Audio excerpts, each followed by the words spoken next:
Muchas gracias, César. Ahora tenemos Sarela, que va a hablar de Bolivia. ¿Aquí hay eso? Sí, está bien. Entonces seguimos con Sarela Paz, de Bolivia.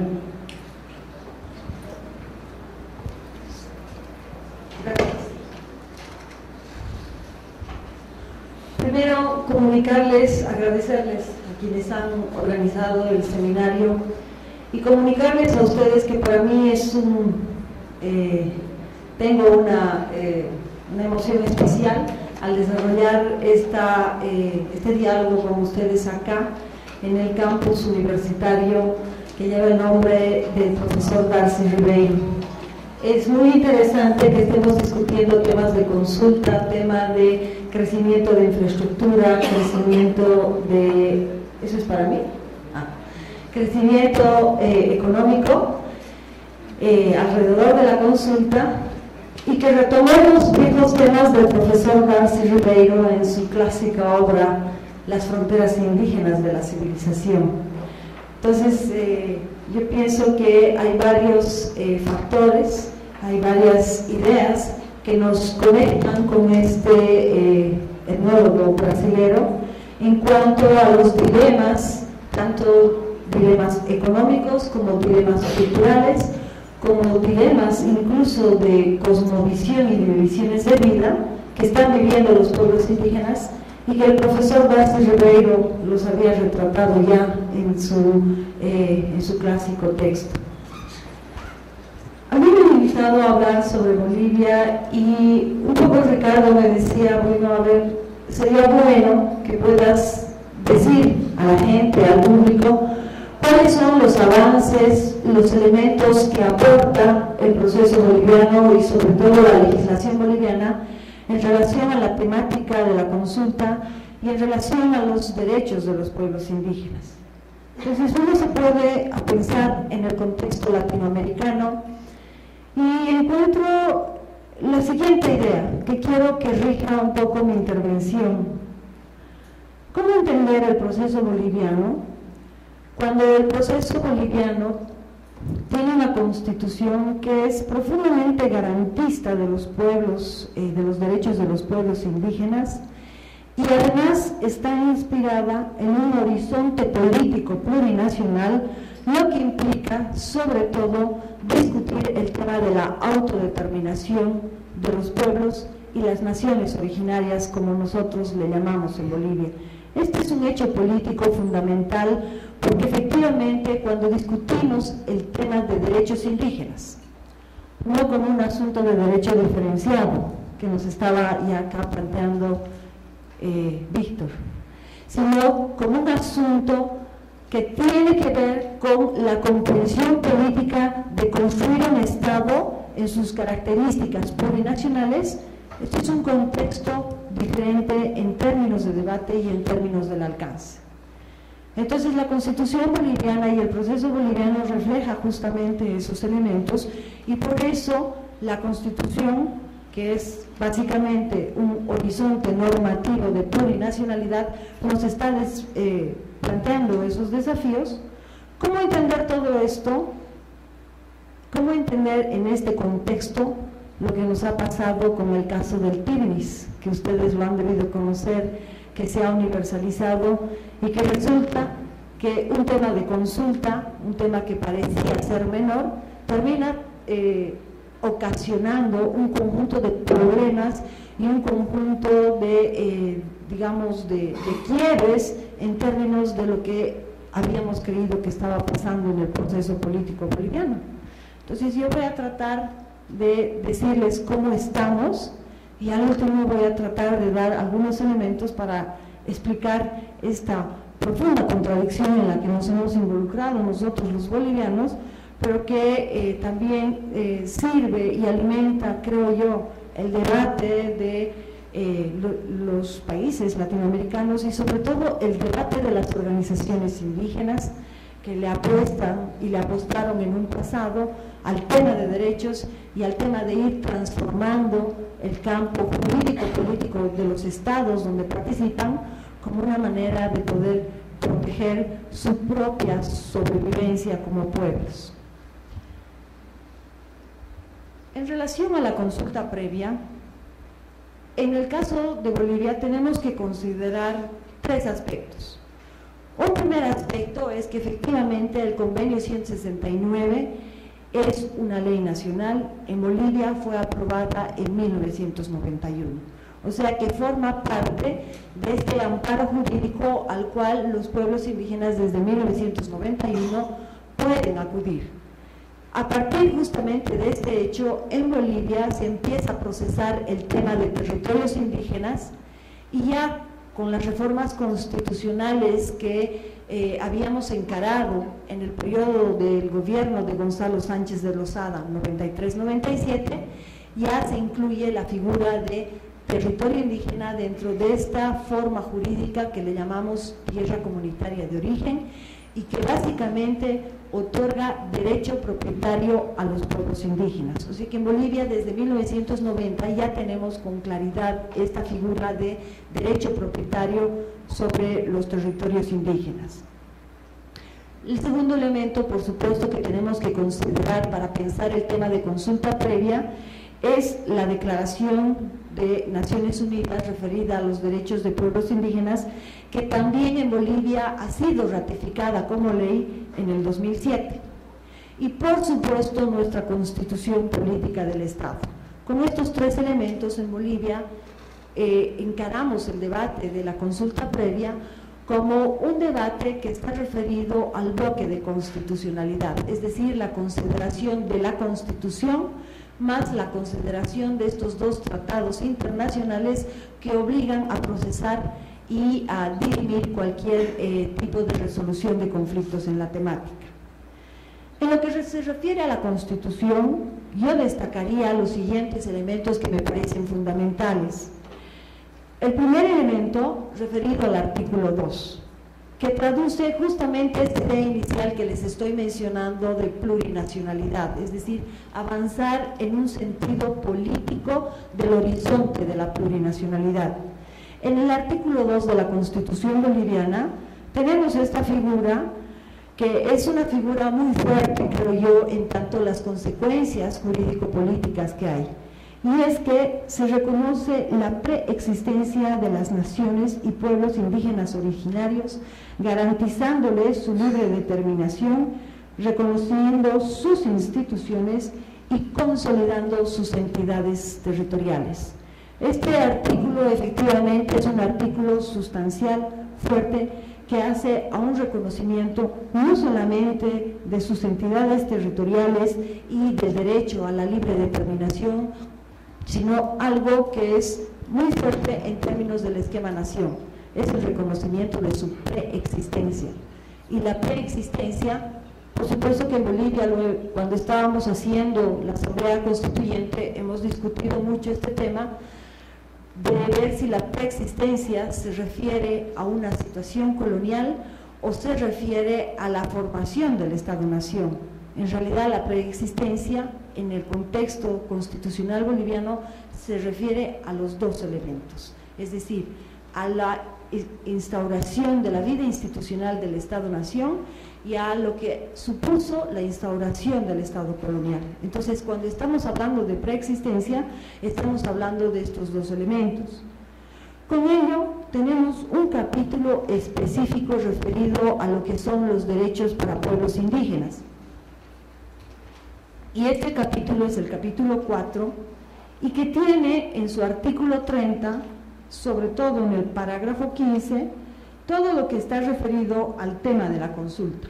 Lo que ya han mencionado acá los compañeros, que ya está también puesto en la Declaración de Naciones Unidas, y es justamente a pensar la consulta bajo procedimientos apropiados, a través de las instituciones de los pueblos indígenas, que tiene que ser previa, es obligatoria, debe desencadenarse en términos de buena fe, y algo que es también muy importante, tiene que ser concertada. Eso lo plantea el artículo 15, o mejor dicho, el artículo 30, parágrafo 15 de la Constitución boliviana.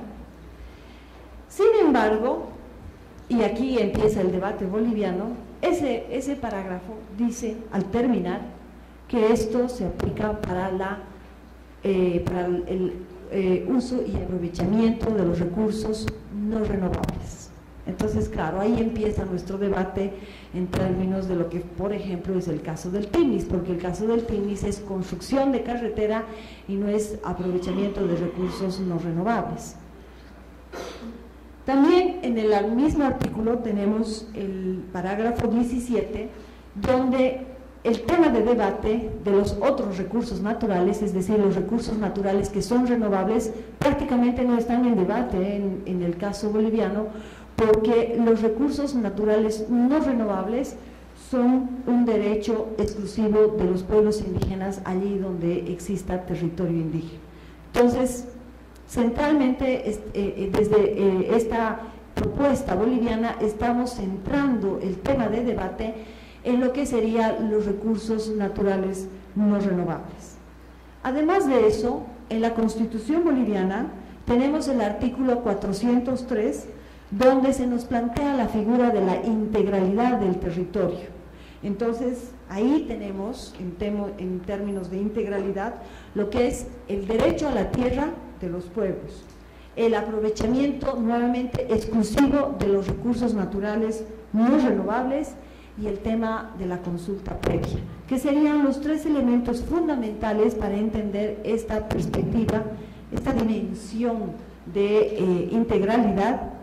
Y además, la otra parte en la que tenemos que reparar en términos de la Constitución boliviana es todo lo que está referido en el capítulo séptimo, que está referido a lo que es el ordenamiento territorial del Estado boliviano, concretamente los artículos que van desde el 289 hasta el 296, donde se habla y se plantea todas las garantías que da la Constitución boliviana en relación a lo que es la autonomía indígena.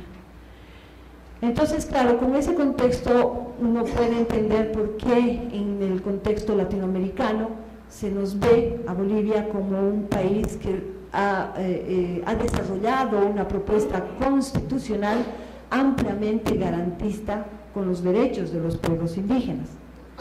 Aparte de eso, tenemos una figura de consulta previa en la Ley de Hidrocarburos que fue discutida en el año 2005. Esta Ley de Hidrocarburos, que es la que nos sigue rigiendo hasta hoy en día, fue aprobada durante el gobierno de Carlos de Mesa y en en un escenario legislativo anterior a lo que serían los procesos de reforma, producto de lo que es las movilizaciones sociales y la controversia que se desata en Bolivia, en tanto movimientos sociales, gobiernos en su condición ejecutiva y legislativa.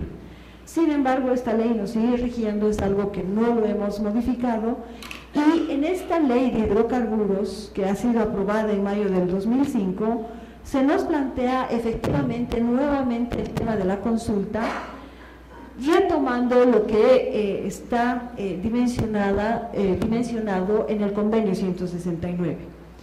Y básicamente se trata de una consulta con la cual podríamos apuntar los siguientes elementos. Una consulta de buena fe. En su artículo 115, una consulta de buena fe, realizada por las autoridades competentes del gobierno. Ahí empezamos un poco a ver cómo se perfilan los elementos que nos estaba planteando el primer expositor, porque dice con autoridades competentes del gobierno, o sea, está destinando de una manera, está direccionando de una manera clara hacia los gobiernos, no hacia los estados, con procedimientos apropiados para cada pueblo indígena, llegar al consentimiento con las comunidades, y la consulta es obligatoria, sus decisiones se respetan. Plantea también esta consulta, esta ley de consulta que está inscrita en la ley de hidrocarburos, dos momentos importantes donde tiene que desencadenarse la consulta. Un primer momento que es previo a la licitación y aprobación de medidas legislativas y administrativas referidas al tema de hidrocarburos, porque está contextualizada en el tema de hidrocarburos. Y el segundo momento es previa a la aprobación de los estudios de evaluación de impacto ambiental. Y en su artículo 17, esta ley nos propone quiénes serían las autoridades responsables de llevar adelante el procedimiento de la consulta. Por un lado, dice, las autoridades del ramo, del rubro. Entonces, en este caso, el Ministerio de Hidrocarburos tendría que llevar adelante la consulta, y la otra parte que serían los pueblos indígenas originarios. Y en su artículo 118 nos vuelve a plantear esta idea fuerte de que la consulta tiene que desarrollarse mediante procedimientos que garanticen instancias representativas de los pueblos indígenas, respetando la territorialidad y los usos y costumbres de los pueblos indígenas. Si este es el panorama, tenemos por una parte este bloque de constitucionalidad que supone el Convenio 169, la Declaración de Naciones Unidas, la Constitución Boliviana, y por otro lado la Ley de Hidrocarburos, que tiene un capítulo específico referido al tema de consultas. Hay dos hechos fundamentales que nos ayudan a entender los términos del debate boliviano y a entender por qué hoy día hemos estallado en semejante conflicto con el TIMNIS, en un contexto que se considera que es un contexto favorable a los derechos de los pueblos indígenas, bajo la condición de un gobierno que se considera que es favorable a los derechos indígenas. Un primer hecho fundamental me parece destacar lo que es la ley del régimen electoral, que ha sido aprobada en Bolivia el año 2010. En esta ley del régimen electoral, que sobre todo se propone aspectos fundamentales y sustanciales de la temática de participación, y donde además se incorpora y se desarrolla lo que ya está planteado en la Constitución boliviana. Es decir, en Bolivia no solo existe una democracia representativa, existe también una democracia participativa, como un poco estaba ya mencionando el compañero del Perú, pero también existen los términos de una democracia comunitaria, que se basa sobre todo en la vida institucional de los pueblos indígenas y en las formas y procedimientos propios de usos y costumbres que tienen los pueblos indígenas. Entonces, la ley del régimen electoral retoma estos elementos y los desarrolla en términos de lo que es un régimen electoral, un régimen de representación político. Se inspira en una discusión que se basa en estos términos de democracia, y a pesar de que están estas tres dimensiones, estos tres horizontes de democracia, es decir, unas democracias plurales que no se restringen solamente a lo que es la democracia representativa, a pesar de este contexto que es, en mi opinión, altamente favorable para discutir el tema de derechos indígenas y para discutir el alcance de la consulta previa, no solamente como un derecho específico, sino también como un asunto de derechos humanos. Esta ley nos dice algo que es muy interesante.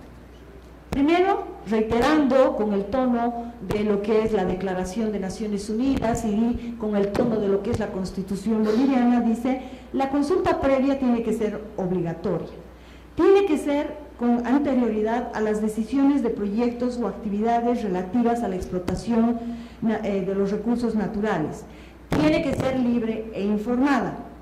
Sin embargo, nos dice, las conclusiones a las que se arriben no tienen un carácter vinculante. ¿Cómo entendemos semejante contradicción, ¿no? en lo que es todo este bloque de constitucionalidad? No tienen que ser vinculantes, tan solo consideradas por las autoridades competentes. Y en su artículo 30 de esta misma ley, porque les estaba hablando del artículo 39, donde nos plantea eso, en su artículo 30 se compromete a dos entidades que pueden llevar adelante los procesos de consulta. En este caso, se compromete al Ejecutivo y compromete e introduce al órgano electoral como una parte de lo que serían los actores que estarían involucrados en el proceso de consulta. Entonces, este es un elemento de profunda contradicción que contextualiza justamente el debate boliviano, que contextualiza afirmaciones que seguramente ustedes han estado escuchando en los últimos 2 meses que hemos vivido y bueno, que seguimos viviendo compulsivamente en Bolivia, cuando autoridades del gobierno dicen la consulta está referida solamente en el caso de aprovechamiento de recursos naturales no renovables y por otro lado dicen la consulta no tiene un carácter vinculante. Concretamente, 5 minutos, concretamente el presidente de la Cámara de Diputados lo ha dicho, la consulta no tiene un carácter vinculante y el vicepresidente del Estado Plurinacional Boliviano también lo ha dicho que la consulta no tiene un carácter vinculante. Ese es un hecho específico y el segundo hecho específico que también contextualiza el tema de la consulta es la sentencia del Tribunal Constitucional dictaminada el 12 de abril del 2004 ante el hecho de poder construir carreteras sobre el corredor del sur que afectan al Iticahuazu. El Iticahuazu es un territorio indígena guaraní. Entonces, esta sentencia del Tribunal Constitucional plantea algunos aspectos que son muy importantes considerarlos en el debate y de profunda contradicción con lo que se nos está planteando en la ley del régimen electoral y con el discurso que está, digamos, siendo emitido por gente del Ejecutivo y también gente del Legislativo, concretamente el que dirige la Cámara de Diputados. La sentencia del Tribunal Constitucional dice algunos aspectos que quiero señalar. Primero, la consulta previa no puede ser analizada sino dentro de este bloque de constitucionalidad, es decir, tomando en cuenta el convenio 169, la Declaración de Naciones Unidas y los aspectos de los artículos referidos a derechos indígenas en la Constitución boliviana. Sobre todo retomando el artículo 410 de la Constitución boliviana que nos plantea esta figura del bloque de constitucionalidad. En base a eso, hay 5 puntos, 5 supuestos que tienen que ser considerados a la hora de dirimir con el tema de consulta en la sociedad boliviana. Primero, que tal vez no está en los planteamientos de consulta muy claro, pero que en el caso boliviano sí puede quedar muy claro. Primero, existe un derecho propietario otorgado por el Estado boliviano, porque las TCOs tienen en Bolivia títulos ejecutoriales, que es el título mayor que se puede obtener en cuanto a propiedad de la tierra. Desde esa perspectiva, lo que nos está diciendo el Tribunal Constitucional es que los pueblos indígenas tienen derecho a decidir en la tierra que ocupan y esa tierra que ocupan es un título de propiedad con carácter colectivo. Entonces, no se puede, digamos, pasar por encima de esta condición básica en la cual se tiene que discutir los términos de la consulta. Segundo, los procedimientos tienen que ser apropiados, es decir, a través de sus instancias representativas y se tiene que lograr el consentimiento. Tercero, cuando la propiedad de los minerales o los recursos del subsuelo están en manos del Estado, se deberá determinar cómo quedan perjudicados los pueblos indígenas. Quiero recordarles que en el caso boliviano, los recursos minerales y los recursos del subsuelo no son propiedad del Estado, sino son propiedad del pueblo indígena o del pueblo boliviano. Y cuando nos vamos a ver el artículo de definición de quiénes son el pueblo boliviano está compuesto por las naciones, pueblos indígenas preexistentes, más las comunidades interculturales que se estarían expresando sobre todo en las ciudades de Bolivia. Entonces, acá digamos, la introducción de este detalle nos plantea también un debate referido a esta dimensión de propiedad. Cuarto, antes de aplicar leyes, aprobar cualquier proyecto que afecte sus tierras, autorizar cualquier exploración o explotación de recursos naturales antes de usar sus tierras con actividades militares. Finalmente, la finalidad de la consulta es lograr el consentimiento. No es un derecho, pero sí es una finalidad, que se tiene que lograr el consentimiento.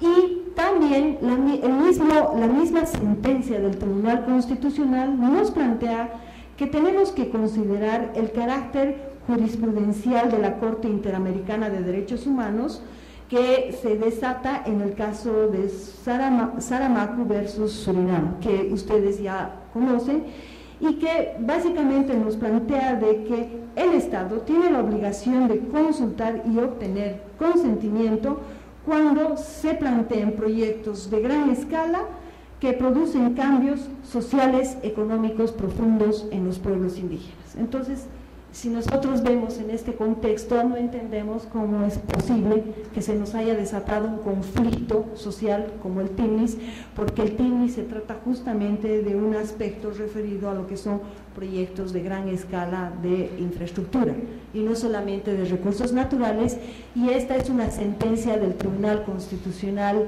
boliviano que plantea claramente cómo tendría que proceder las autoridades, el Estado en general ante el proceso de consulta. Y también nos plantea algo que es fundamental, que no siempre las autoridades, dice, son capaces de entender estos cambios profundos de orden socioeconómico y que están referidos a tema de derechos humanos. Creo que ya estoy fuera de tiempo, pero quiero terminar con estas ideas.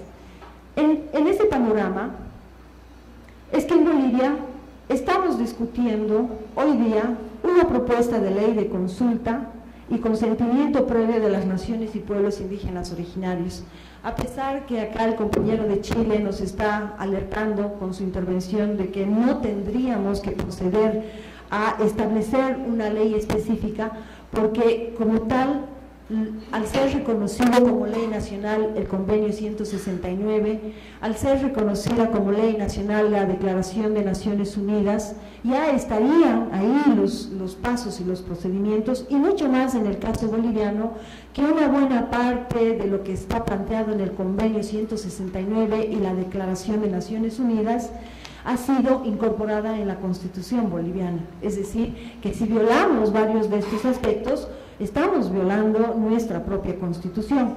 Entonces, ese es el contexto en el cual se está debatiendo esta nueva ley de consulta y consentimiento previo, que yo destacaría 4 elementos que son su principal aporte.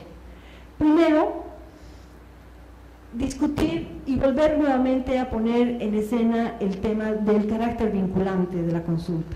No podemos proceder ni llevar adelante una consulta sin que esté claramente planteado la figura de su carácter vinculante. Y esto tendría que desatarse en cuanto a medidas legislativas y administrativas, decisiones de explotación minera, hidrocarburos, recursos hídricos, proyectos de infraestructura o cualquier otra medida que afecte a los pueblos.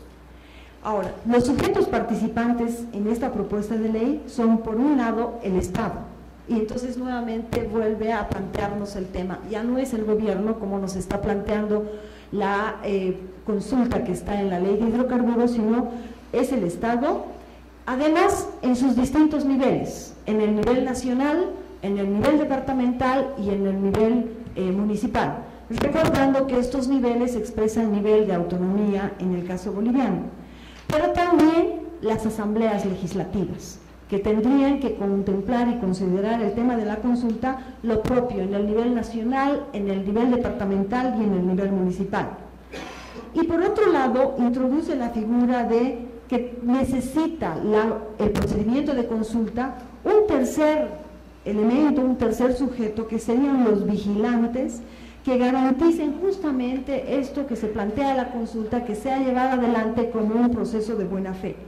Y en el caso de la ley concreta que se está discutiendo y promoviendo en Bolivia, se está pensando en las instituciones que son defensoras de derechos humanos, tanto del Estado como de la sociedad civil. Con eso quiero terminar con las siguientes 2 ideas mi exposición. Por un lado, la consulta se inscribe en este campo jurídico-político, cierto, que ha desarrollado una serie de reglamentos, normas y procedimientos referidos al derecho de los pueblos indígenas en el contexto de los estados-nación, aunque supuestamente nosotros ya habríamos pasado ese contexto. Y por otro lado se inscribe en condiciones socioeconómicas que estructuran la condición de la propia consulta. En mi opinión, en el caso boliviano es importante leer ambos aspectos, porque si no, no vamos a entender el conflicto que se ha desatado alrededor del TIMIS. ¿Por qué?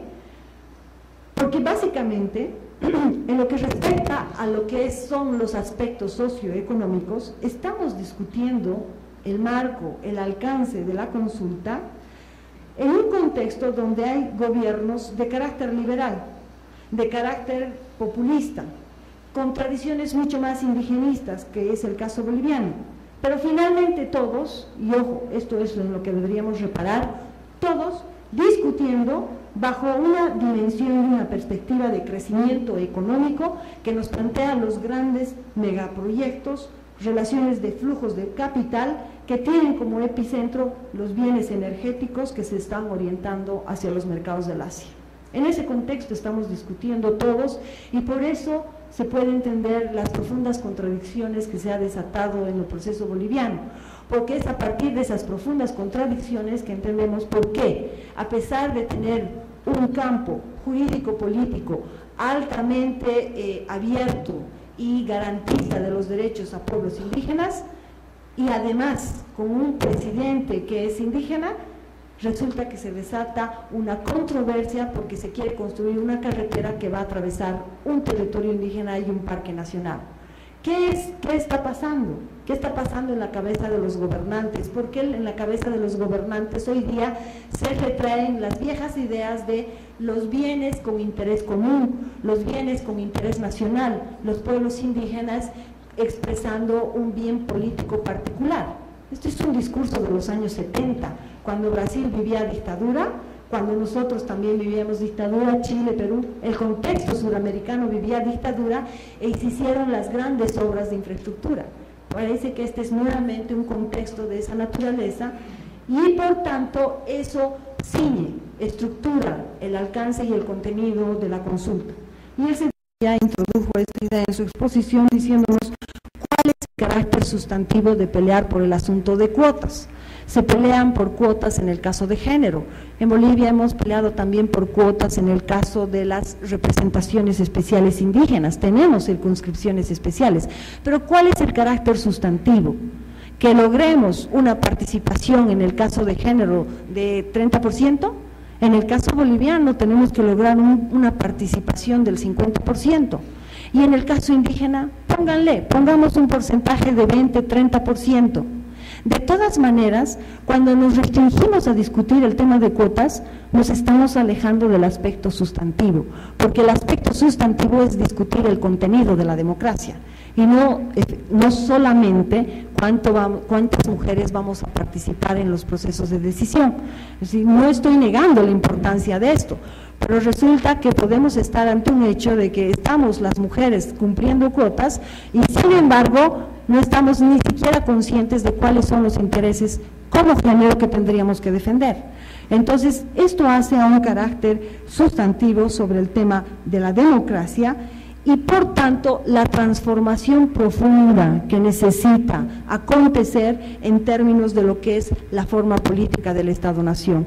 Creo yo que el caso boliviano destaca estas profundas contradicciones porque la dimensión de la plurinacionalidad es un intento y es un esfuerzo de hacer una transformación política de esta forma de Estado-Nación que no permite otro nivel de decisión que no sea en los poderes constituidos y que ve los intereses específicos particulares, en este caso de los pueblos indígenas, como un asunto que puede dirimirse al calor de un bien común, de un bien general, pero que cuando contradicen el bien general es un interés particular y punto, nada más, es recluido a su situación de condición particular. Entonces, si no discutimos este tema que hace a la forma política y al carácter sustantivo de la democracia, entonces la consulta previa, en mi opinión, va a seguir siendo trabajada como un asunto específico específico de derecho diferenciado y constantemente limitándose en su alcance. Gracias.